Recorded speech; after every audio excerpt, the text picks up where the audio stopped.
পশ্চিমবঙ্গ সরকারের কোনো বিজ্ঞপ্তি এখনও পর্যন্ত বের হয়নি বা কোনো ওয়েবসাইটে এই ধরনের যুবশ্রী প্রকল্পের কোনো ধরনের কোনো রেজিস্ট্রেশন শুরু হয়নি। তাই আপনাদের কাছে অনুরোধ, কোনো ভুয়ো লিঙ্কে ক্লিক করবেন না। অচেনা বা আনঅফিসিয়াল ওয়েবসাইট লিঙ্কে গিয়ে নিজের Aadhaar number, phone number, bank details দেবেন না, টাকা দেবেন না। যুবশ্রী বা কোনো ধরনের কেউ প্রতারণার শিকার হবেন না।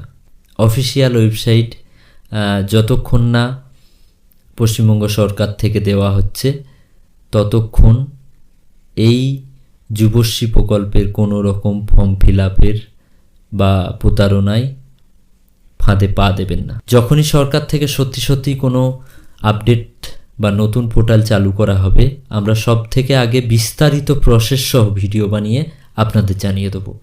ফেক নিউজ থেকে দূরে থাকুন, সঠিক তথ্যের পাশে থাকুন।